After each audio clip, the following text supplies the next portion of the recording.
Let me think, where was I? Oh, before I forget, you should have had a test that opened up for you on Sunday evening. It didn't open until just a bit ago because I didn't click the right button. But I have extended the due date of that particular little assessment. It's not due until Thursday evening at 11:59, so you have plenty of time. You get all of your time that you would have had anyway. But it is available for you. Don't forget to take it.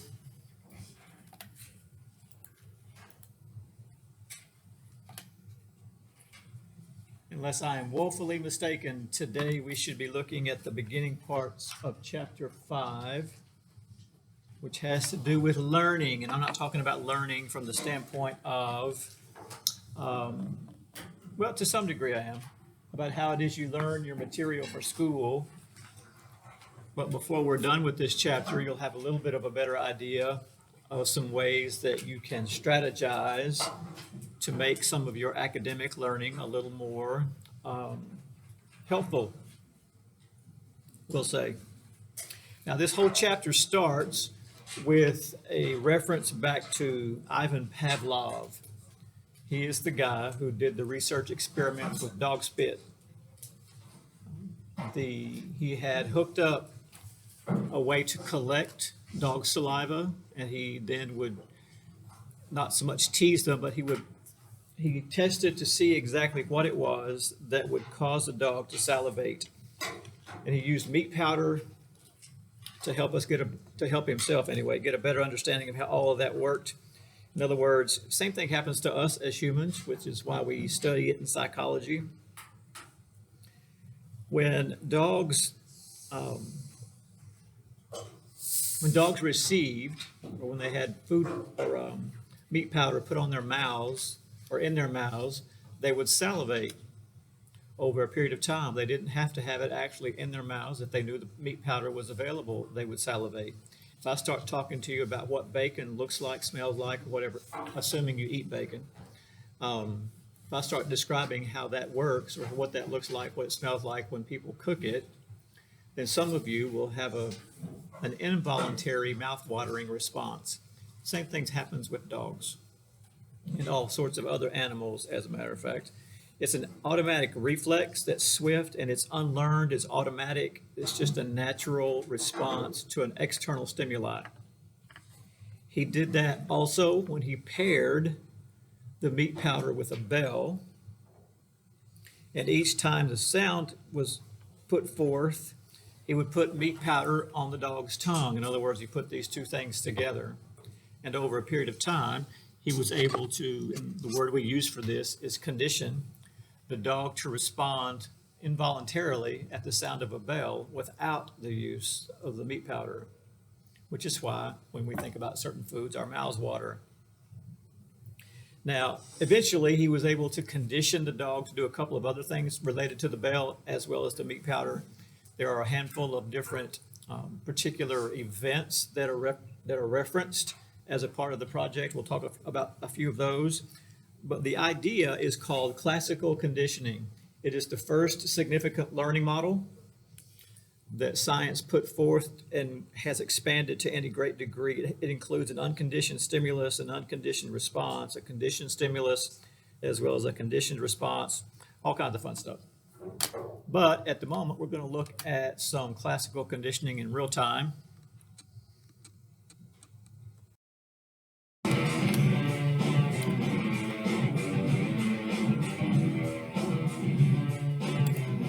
My roommates weren't nearly that much fun. Oh well.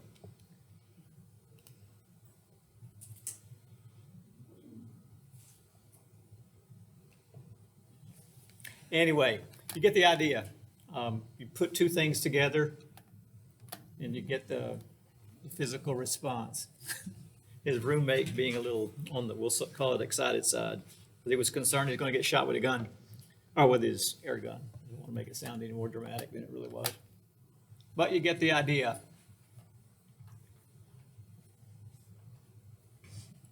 If you remember me telling you at the first of the semester that I would train you to some degree or other, that is not classical conditioning. That is operant conditioning, and we'll talk about that a little bit later.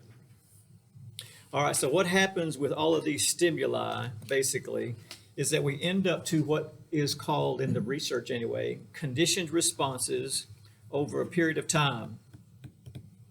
You can also train backward, as it were. You can, in other words, you can put going back to the dogs, you can put the meat powder with the bell. You can add something else. In fact, Pavlov used a light, if I remember correctly. He quit using the bell. So even, it's called, oh, if I can remember the exact conditioning term they used for it. Anyway, he was able to then have the dog salivate to the light, not to the bell. So in other words, he trained the response to the bell out of the dog system. That process is referred to as extinction. It's a process that we use without using that term on a consistent basis. But basically, extinction is the result of eliminating the unconditioned stimulus and repeatedly presenting a conditioned stimulus alone. In other words, the conditioned stimulus is not going to elicit the initial unconditioned response.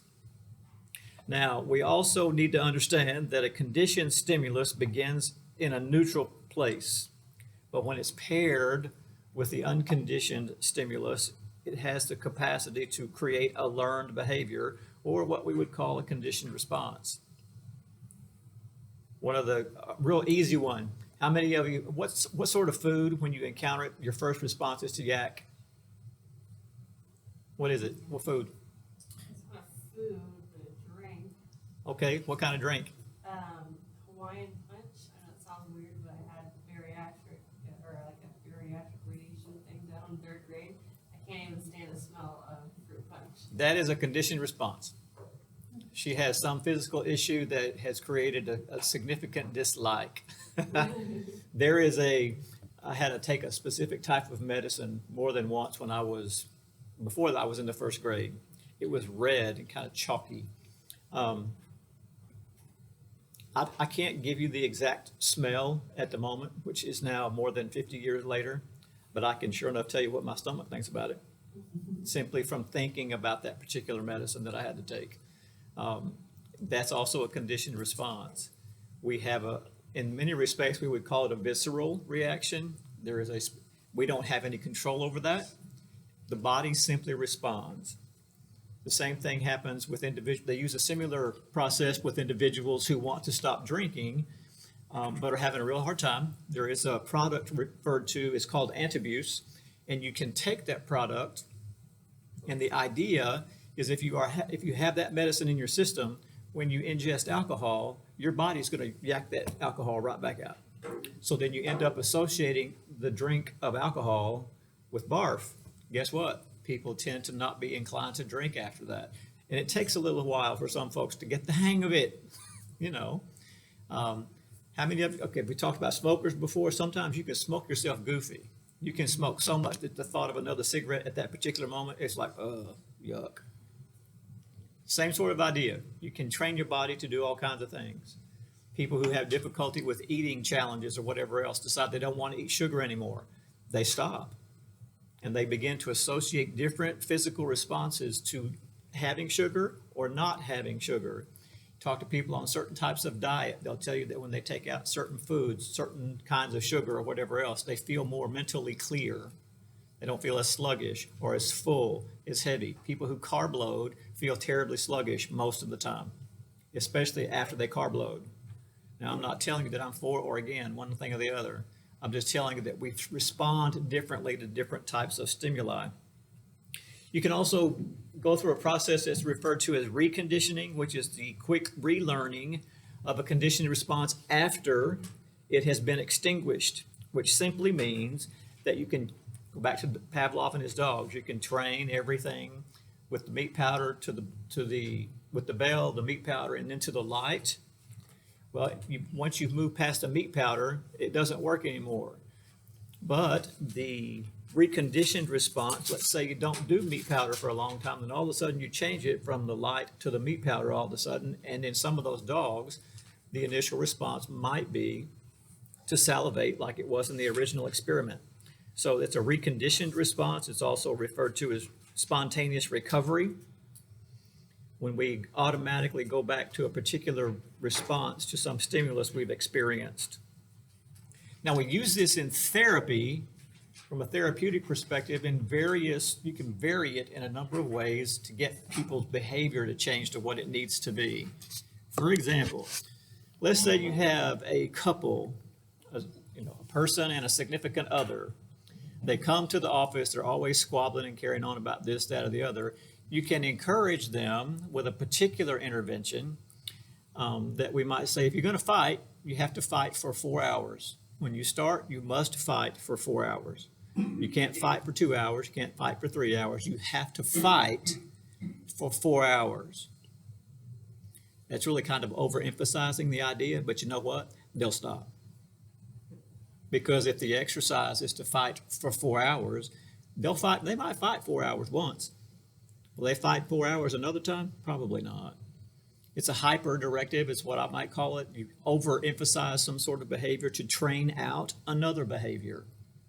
You can do that with your kids. We do it with our children when we put them in timeout with certain types of reinforcement.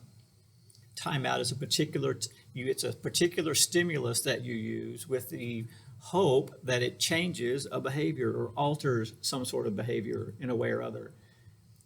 That sort of idea. But we use the notion of conditioning with people all of the time, or I do, y'all may not, with helping them come up with a better behavior or a better, more appropriate thought in some way or other. If you have a consistent thought about the fact that you don't like your neighbor Bubba, but for whatever reason you think it's kind of important to be able to relate with your neighbor Bubba, then you're going to have to change your thought about your neighbor Bubba, or it's not going to work out. I live not only in Nocona, but directly behind my house is another house that is literally falling down. It takes up the corner lot. The guy who lives across the street from me wanted to buy it years ago. There was still a family living in it, and it was still pretty ratty then. It wasn't falling down yet, and there were not big holes in the ceiling, in the roof yet, but it was pretty nappy. He was building his new big house next door, and he said, "I'll buy it from you." And the guy who owned it said, "I want $100,000 for it." And of course, Kyle just kind of chuckled at him and went on about his business. Yeah, right, whatever. Well, then this guy moved across town eventually, has another place that's also beginning to look somewhat run down, by the way. But now this house has big holes in the roof and everything else, and Kyle approached him again. Maybe you might be willing to sell that. Meanwhile, it had become so overgrown. I mean, there were 50-gallon barrels out there that you couldn't see. They were covered over with grass and whatever else. This guy had an above-ground pool that he dug a hole and put it in the ground, so it'd be an in-ground pool. Interesting fellow. And when that summer was over with, he just filled the hole back in. Didn't take the pool out, just covered the pool up. So the next time he needed a pool, he's going to have to buy a new one. Interesting fellow. The city condemned his property. Guess what? The asking price came way down, way fast. So they're trying to work out some sort of arrangement because the city said, "Fix it, and we're going to bulldoze it and start taxing you on it," or whatever. So there's all kinds of responses. You want somebody's behavior to change, you provide them with a specific stimulus. We're going to take your money if you don't clean your property. Or you can let Kyle buy it if you want to, and Kyle will take care of it. I know the guy that Kyle talked to about tearing the property down. That's part of what this other guy does, is tear down stuff. But the whole idea is that there's 2 or 3 different stimuli going on. One guy wants to buy it. Here's your stimulus to give me this. I'll give you that. The other guy, who's accustomed to being able to keep his yard however he wants to, because nobody in Nocona enforces any code of any kind, because we don't have a code enforcement officer. So that's not a big deal. But until there's a reason for him to change his behavior, he's probably not inclined. Same thing happens with the rest of us, depending on what sort of issue we want to change. Now, this particular fellow and his wife and his children, they behave in a certain way, and their property will look like they behave in a certain way. They moved literally to the other side of town. Nice place. Right catty corner from another guy that I know who has redone his house, single fella, reasonably nice neighborhood as far as Nocona goes, but stuff is beginning to collect in the yard. There's a car sitting in the front. In fact, it's a Mercedes, actually. sitting in the front yard that has something wrong with it, so it doesn't run. So instead of getting rid of the car, it just sits there, or they don't pay to have it fixed. So that behavior continues in another place. And until it's given a reason to change, it will continue to be exactly like it is. We all have those sorts of behaviors. We all have certain types of responses to other stimuli, or we could also refer that as provocation. Sometimes we take a stimulus and it's called generalizing it. We generalize a stimulus as well as a response. We can sometimes experience a stimulus that's close to the conditioned stimulus that we started with. Might not be exactly the same. For Pavlov, it might not be his meat powder. It might have been a piece of bubble gum or whatever. Something similar as far as what the dog was going to eat that would create a similar response. Now, we can also discriminate between stimuli. It's a process that complements the generalization of stimuli. We can learn to differentiate between them, meaning we can learn to distinguish between which one so that we provide the appropriate response. It sounds a whole lot more complicated as I'm trying to speak it to you than it is in real time. It boils down to you having a stimulus and from a human perspective, there's a stimulus and the body responds. Boom, that's it. You change the stimulus, you change the response. Pretty simple. Are there other stimuli that can elicit a similar response? Yes. Can the system or the person learn to discriminate between the two? Yes, and respond accordingly. And we get all of that sort of learning possibility and all of the possibilities that it creates from the measurement of dog saliva from a guy way back when. That started a series of learning theories that we continue to work with on a consistent basis. Now, we deal with conditioned responses when one event reliably signals the approach of another event. A red light is a stimulus to tell you what? Stop. The yellow light tells you that you need to be getting ready to stop. Those stimuli are very different. They elicit a different response. Now, the timing of these stimuli is very important. You can't just do them in whatever order. In classical conditioning, it works best when the conditioned stimulus precedes the unconditioned stimulus. Going back to the meat powder, it's important for the dog to have the meat powder. I'm sorry, I've got it backward. It's important for the dog to hear the bell just before the presentation of the meat powder. If it's the meat powder first, the conditioning is not the same. And there needs to be an overlap of the bell ringing as you give the dog the powder. If you just ring the bell and it stops, there's no continuing of the ring after the conditioning doesn't take place the same way. It changes or it alters it to some degree or other. Those things become very predictable. You can't simply give your conditioned stimulus before the unconditioned stimulus. It doesn't work like that. The conditioned stimulus always signals what's coming. The bell, that means that there's some powder coming. Our dog at the house you cannot bank on how predictable this dog is. Trained down to the minute almost. There's a certain time of day when people are getting themselves together, we're getting ready to leave the house in the morning, and if things go well and we don't get distracted, he's going to get some kind of snack or other. Now bear in mind, when he gets out of bed, he's ready to go outside, do his business, come right back in the house and have his breakfast. If it's 3 o'clock in the morning, okay. Doesn't matter. If I get out of bed, he's going to want to eat right now, not 3 hours from now. I had to get up much earlier than normal yesterday because I needed to run to Dallas. Okay, so I got up literally in the middle of the night. Well, for him, it's time to eat. Let's go. But I made him wait. What did he do? He paced the house. The rhythm was out of kilter. The stimulus was in the wrong order. I didn't give him his food at the particular time I got out of bed. So he's a little out of sorts. Now when I left, which was about 5:30 or so, I told Rebecca, I said, he's had his breakfast, but he didn't have it as early as when I first got up. She said, okay. Now, did she pitch him a snack on her way out the door? I didn't ask. But he'll lay in front of the door where the pantry is, where the snacks are, and growl at you. Not in an ugly way, but he'll do his little dance that he does, and he'll flop down in front of that door, and you'll look at him and say, what do you want? And he'll start talking to you. He'll grumble. He'll yap at you a little bit. If you don't get it fast enough, he'll go to barking. Then we respond with inside voice.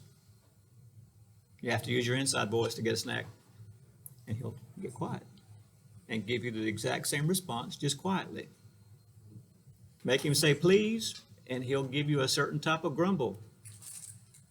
And when he thinks he needs a snack before he's behaved well in some sort of way or other, he'll let you know all about that too. I think you should give me something else to eat. He's not shy.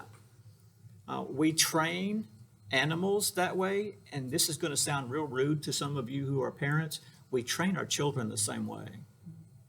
It's about whether or not we do it consciously or not. I consciously trained my children once I realized what I was doing. Once I realized that I could get them to do what I wanted them to do by behaving a certain way, it's like, oh, watch this. I'm sorry, honey. You can't scream while you're down here. You have to go upstairs to scream. Of course, that response by itself threw her into a loop. What do you mean? We're not going to listen to you scream and holler downstairs. You must scream and holler upstairs. So she stomps up the stairs. She screams and hollers for just a second, but nobody up there listening. So guess what? She stopped. You want a behavior to change? Ignore it. Parents, hear me carefully. Hear me. It's be the hardest thing you ever do. You're walking through Walmart. You've got a nice full buggy of groceries. You're trying to get all this stuff done so you can get out without killing anybody else in the store. Your child latches onto something he or she thinks is mandatory, or they will die. And they will die a literal death in that buggy. And they will scream, beller, cry. They'll hate you. And they'll say, you hate me, or whatever they're going to do. You have a couple of options here. You can ignore them and just let them scream and holler and let people think that you're beating your children or whatever. Or you can leave the store without your groceries. You're going to have to go back and fetch them sooner or later. You can tell Junior or Juniorette, I'm sorry, screaming and hollering is not going to get you much of anything else. You can create a trade. Hush, I'll provide this. You wanted that. But if you hush, I'll give you this. And you downgrade the exchange. But listen carefully. By doing something like that, you have rewarded their crappy behavior just with something less than what they wanted. That's not the best choice to make. Is it the easiest choice to make? Oh, yeah. But at the end of the day, it's going to reinforce their poor behavior. Same thing happens with instructors and grades. I can throw in an extra stimulus or something for whatever reason to get some encouragement or to provide some encouragement to complete an assignment earlier, let's say. Nobody's done their signature assignment yet, which is not a problem. That's fine. But if I wanted to throw in an extra 10, 15 points for somebody to throw in their particular assignment earlier, would anybody be a little more inclined? It'd be a whole lot easier for me to do that and not have to grade 40 of them all at once and give up 10 points. Because in the grand scheme of things, is that 10 points going to hurt me? No. I can give you 10 points. I got plenty of room to wiggle. I haven't offered, by the way, so don't get excited. But what I'm getting at is that we train, in essence, we learn, and we teach others how to respond accordingly. You want to think about what you do. Those of you who are in significant relationships, what do you do? What behavior do you elicit? What behavior do you provide for your significant other if you want to be a little more intimate? Do you walk in the room and scream?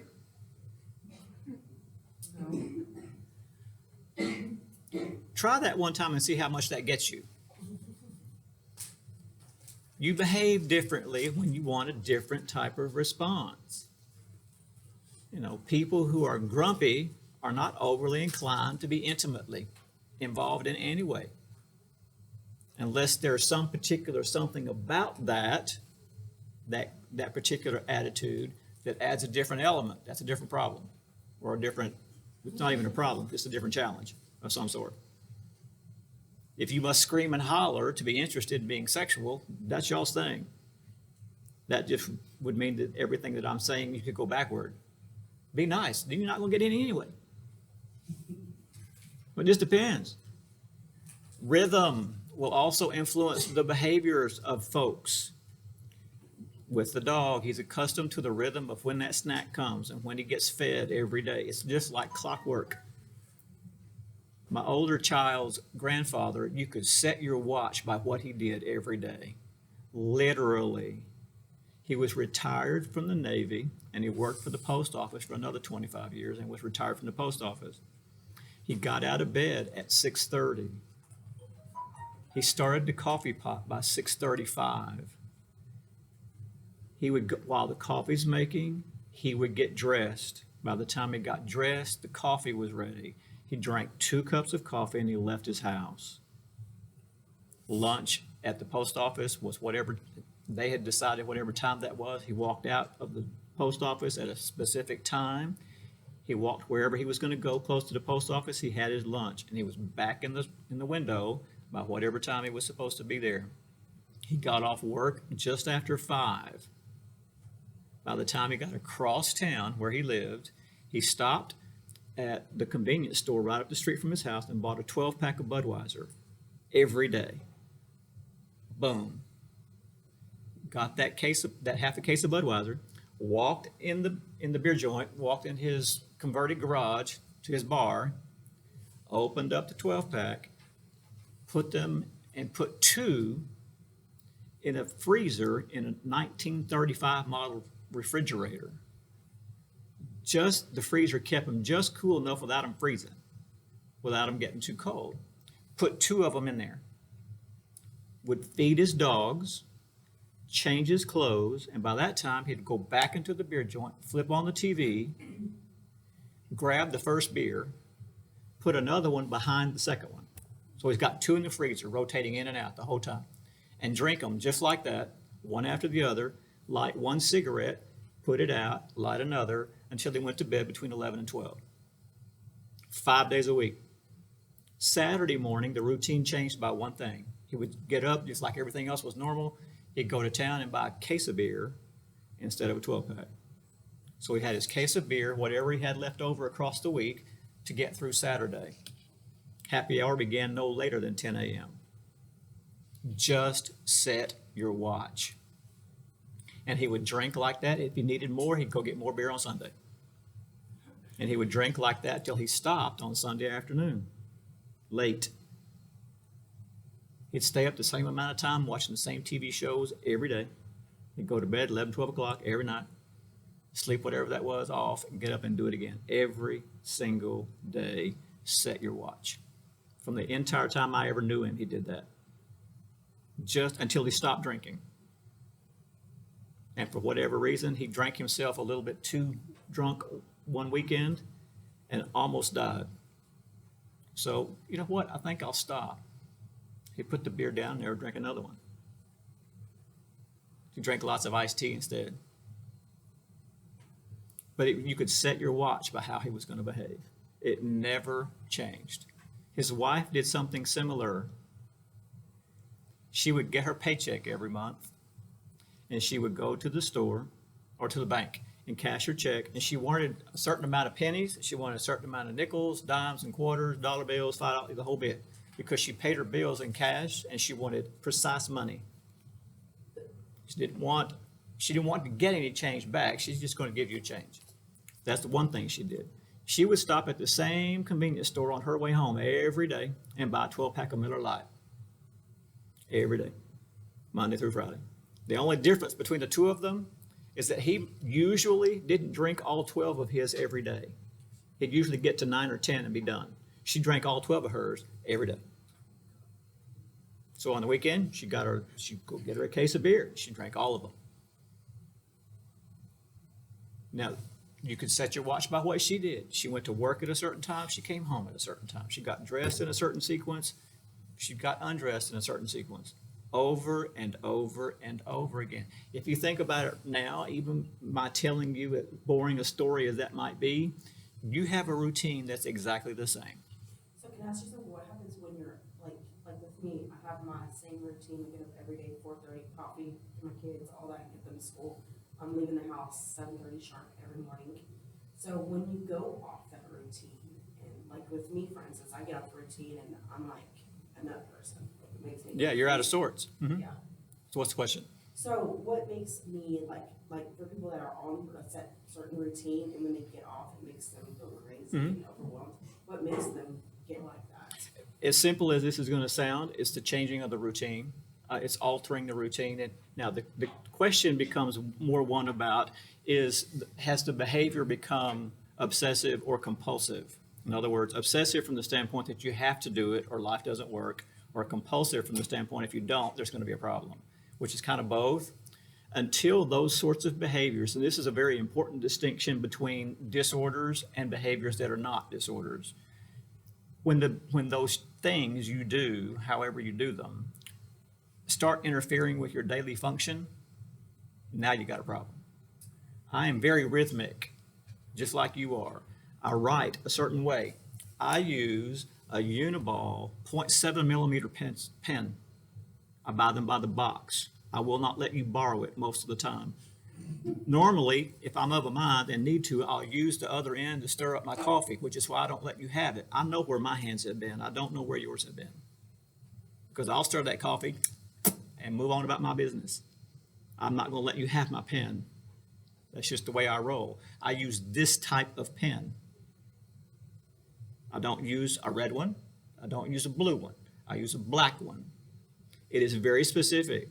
I am very, very particular about that, if you haven't figured that out. Now, does it keep me from doing my normal daily stuff? No, because I make sure I work into my schedule that I've got a box of them in my desk. When I get down to 4 or 5 of them, I'm going to swing by Office Depot and snag another box so that I don't lose my rhythm with my pen. Yes, ma'am. Okay, so I like talk to myself to try and make my brain think that I'm still on schedule. Uh-huh. Is that a problem? Say it one more time. Okay.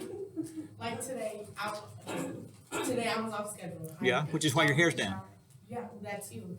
And I have like new clothes, but I was supposed to be out my house by like 8 o'clock so we can go get breakfast and then drop my daughter off at daycare before 9. And that way I'd be up here 30 minutes prior to class.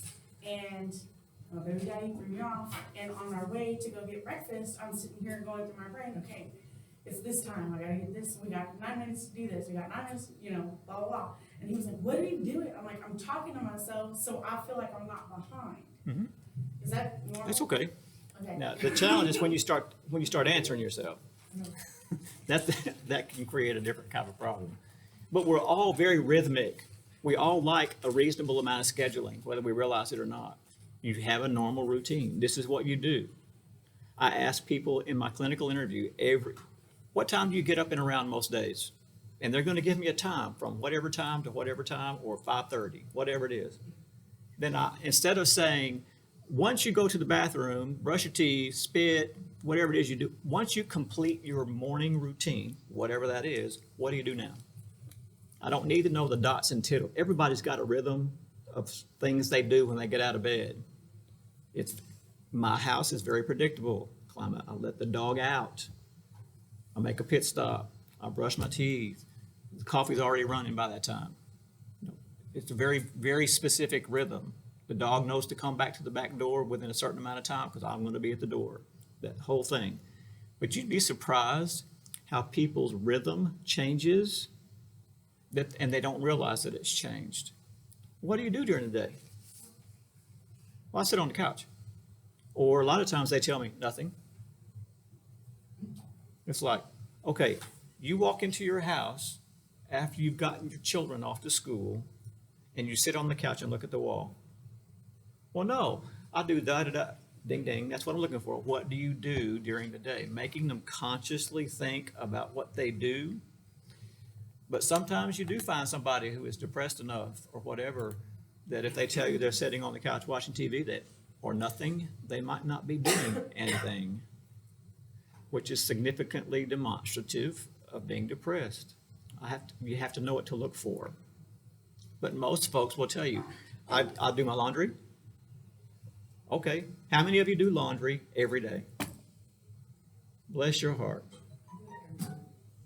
Some people will tell me, when do you do laundry? Some people will say, when it's time, or when I run out of drawers, or whatever, right? That's when you do it. At our house, we do laundry on Saturday. That's just when it happens. That's when we do that. It's not like we put it in the calendar, but over 25 or 28 years, it's a rhythm.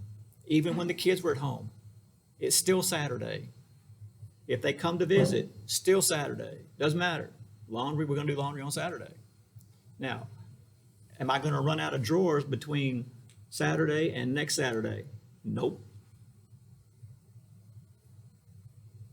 I know how many pair I need, so I have that many. It's kind of like pens. I know what's required at my house, so I have what I need.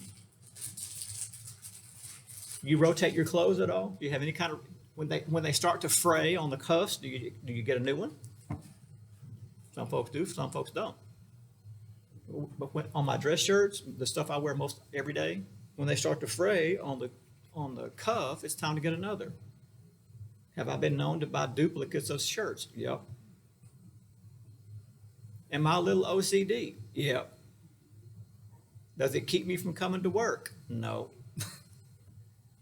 You'll find folks that are so uptight about their schedules that they'll write down something that they're supposed to do on a Post-it note, and they get stuck writing on the Post-it note instead of doing what they're supposed to be doing during the day. They're too busy making their list. That's an obsessive compulsive behavior that you have to treat. That's different than the normal rhythm. That makes sense? But we all have those routines. We become very habituated to certain types of behavior. How many of you have those children? You love them dearly, and they do exactly what they want to do until you've screamed at them 3 times. Then they do something different. You know why?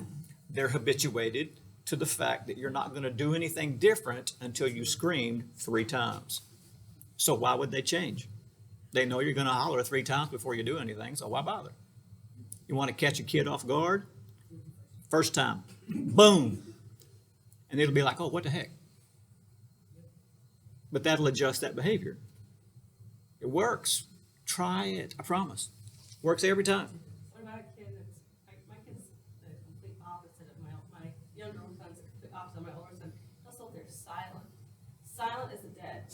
I'm telling you, he'll look at you just completely dead eye. Won't even have any kind of acknowledgement, no temper tantrum, no nothing, just stares at you like you don't go to sleep, I'm going to murder you. Yeah. Mm-hmm. And so it's like I can't get out of him what is going on, but his problem is with something, why he's not doing something, he'll just stare at you. I'm like, is it possible that nothing's bothering him? Is it possible that nothing's bothering him? Yeah, he'll be upset about something, but he won't tell me what he's upset about. He'll just And how do you know he's upset? because he'll be like pouting and throwing a fit about something, and as soon as I ask him why he's not, Okay.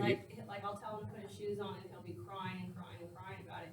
And as soon as I ask him why he's not getting his shoes on or why he's not getting dressed, he'll just stand there and stare at me. And I'm like, okay, creepy child, tell me what's going on. So, Let me go hide all the weapons in the house. It's kids behave and respond differently to different stimuli.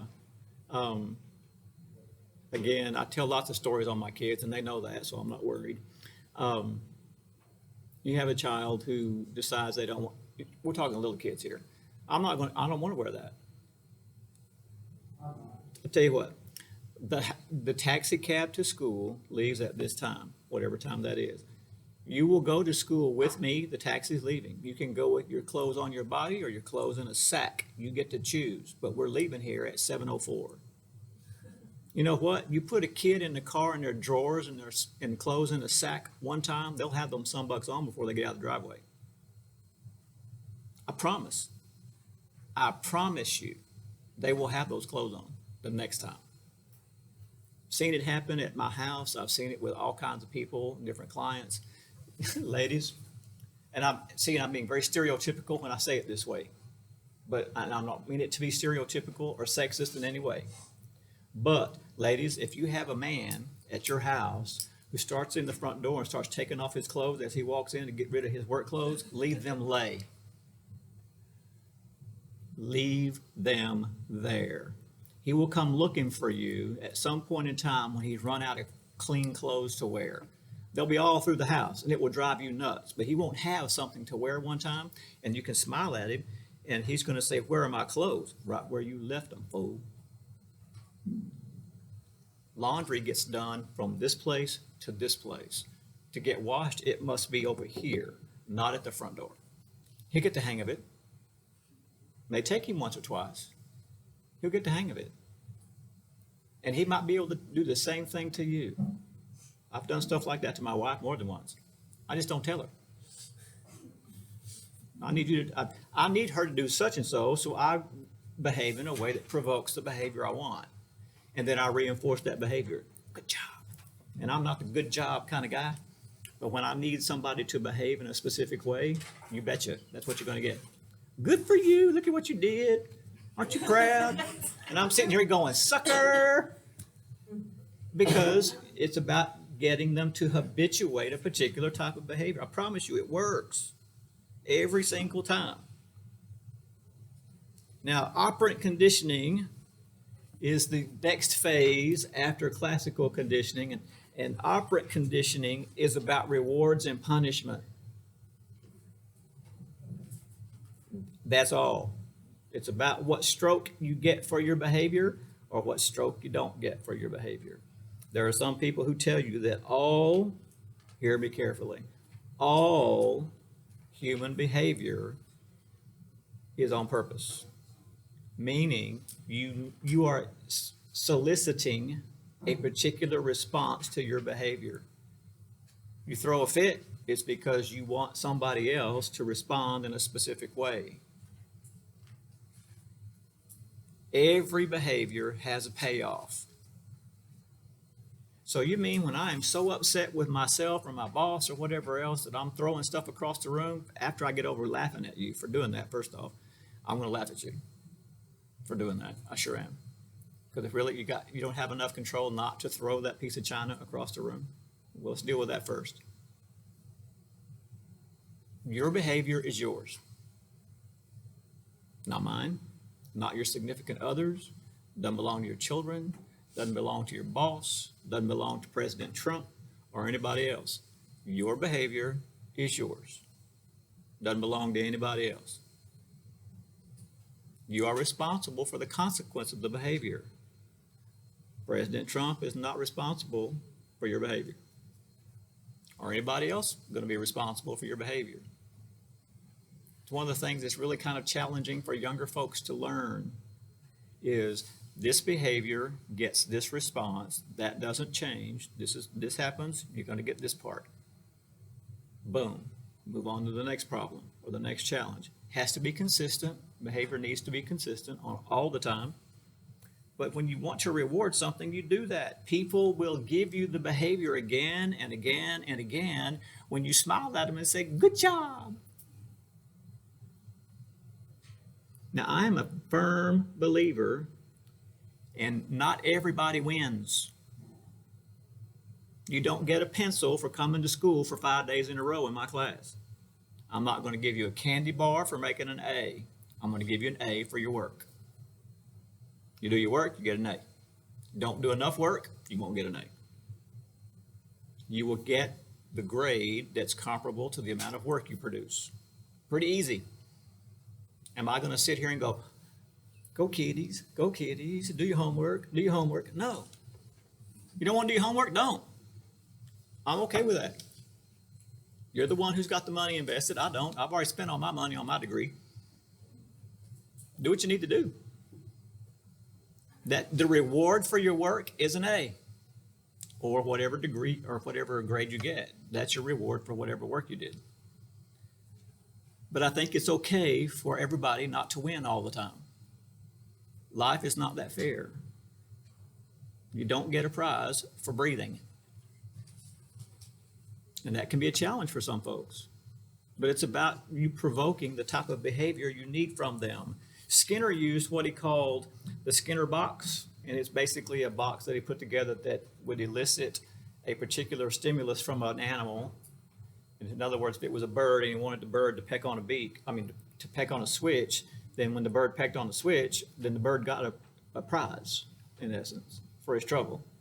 So guess what? That bird's going to peck that little switch all the time as long as you're getting a reward, which is why you remember me telling you last week or the week before that some animals will continue to flip the switch to get the dopamine jolt until they die because they want the dopamine jolt. That's all. That's very indicative of addictive behavior. You know what's coming and you'll do that behavior over and over and over until you get what you want. Now, with operant issues, you have reinforcers. There are positive ones and negative ones. Listen to me carefully. This is a very important distinction. Anything that's positively related in operant conditioning is about the application of a stimulus.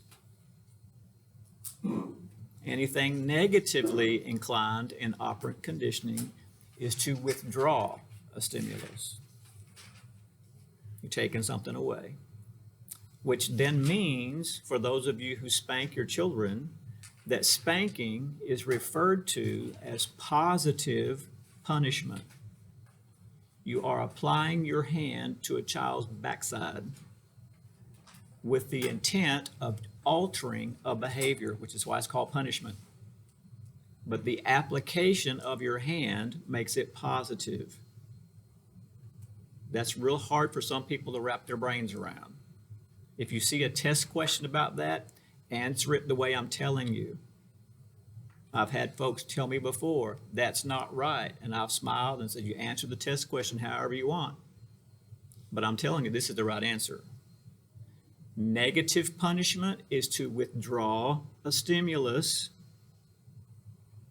with the intent to correct or alter a behavior in a negative way. Timeout is negative punishment. You have withdrawn a child from a particular environment with the intent of changing, altering a behavior. Why would you do it otherwise? Would you put them in timeout because you wanted to increase their behavior? No. Be sure you remember the distinctions. You have positive reinforcement, you have negative reinforcement. So explain the spanking again. What about it? Can you just explain it again, because I'm getting confused, because you're saying it's a positive, like, I rarely spank my children anyways. I usually take their PlayStation, electronics, Sure. corner, all that. What you need to remember is that positive is to apply. So you are applying something to a child, whether you use a board, stick, whip, hand, I don't care. Doesn't make me a difference.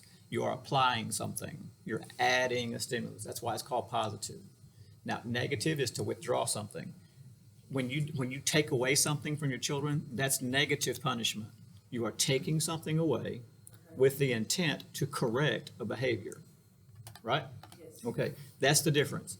It's the application of the stimulus or the withdrawal of the stimulus. Don't use positive as in happy or negative as in If you look at positive punishment from the no, it doesn't make any sense that way. You have to remember positive and negative is to apply or withdraw.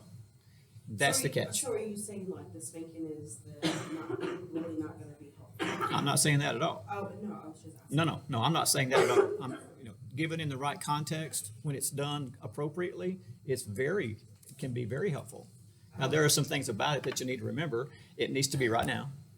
Don't wait for Johnny's daddy to come home, because by the time Johnny's daddy come home, he's already forgotten what he's in trouble for. Won't make it. That's a waste. It must be consistent, and it should be appropriate to the crime, whatever it happens to be. Can you break your children's legs and arms because they said no? No. Can you thump them on the mouth? Yeah. Again, it depends on what type of behavior you want. But my oldest child threw herself in the floor once. And I wore her little diapered backside out. She kicked the refrigerator once. I wore her little diapered behind out again. And she is now 31. She had not ever kicked a refrigerator again. She had never thrown herself on the floor again either. After 30 years. Now, what's comical at our house is that we've never laid a hand on our younger child. Not once. It was not necessary. What we used to do to her is, are you watching your sister? Because her sister would be acting stupid. Get herself in trouble. Are you watching your sister? Yes, Daddy. And she not one time gave us goofy behavior. Not once. She just wasn't interested. She actually wrote a paper not too terribly long ago. She's working on a master's degree about the fact, she said, most of my friends had adversarial relationships with their parents. And they did. They were very confrontational. They were always butting heads. Oh, we had a great time. All her friends come and hang out at our house. We had a great time with all her friends. And she'll tell you, there wasn't any reason for me to be upset with my parents. We had a great time. But we were conscious in how we dealt with her about that. Did she ever get in trouble? Sure she did. Did she ever get in trouble to the point that you needed to lay a hand on her for something? You could look at her crooked and she'd cry. I could look at her and say, I am so disappointed. And that was all of it. Mm-hmm. I was kind of the same way, but I was the only girl and the youngest. What made me realize, hey, if I don't do that, I won't get this reaction, was I saw my brother do a lot of stupid things, Mm-hmm. and he tried to get me in on them, and sometimes he would, accomplish Sure. that, but most of the time, he was the one getting his level up, and I was over here just like, I'm not Mm-mm. And again, that's about your behavior and being able to get what you want. I tend to believe that all behavior is because you're looking for some specific response from someone. Every behavior has a benefit, even if the benefit is poor. I'm sure you've heard of children, they don't care. Even crappy attention from you is better than no attention from you. So they'll give you that behavior. Whatever it takes to get the response that they think they want, they will do that. Now, sometimes, is it important to explain things to your children? To some degree, yes, insofar as they're able to understand, especially when we're dealing with punishment and stuff. I'm going to do this because you did that. It needs to be consistent and needs to be reasonably appropriate. But at the same time, and we'll get to this when it comes to parenting, and we'll deal with that later in another chapter. There are different types of parenting, one of which is the style that in the research shows to be most effective is basically very supportive and sets very clear boundaries and adheres to those boundaries. If there's an explanation necessary, you provide an explanation. If not, oh well. It works. It's been studied way too many years and validated in too many studies to tell me different. The same type of, can you take a similar parent and that parent not respond to a child at any time, in any way, with anything? You're going to get a different behavior from that child. Sure you will. They don't have any support. Bad support would be better than none. It's just like with abused children, because like my boys, they went through that when I was with my ex-husband. Even though I've been away from him for almost 3 years, their behavior, they're different than normal kids that have never gone through it. Mm-hmm.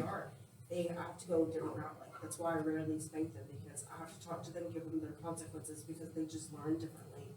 And they still have that depression and everything else they're going through. It's Mm-hmm. way different than other kids are.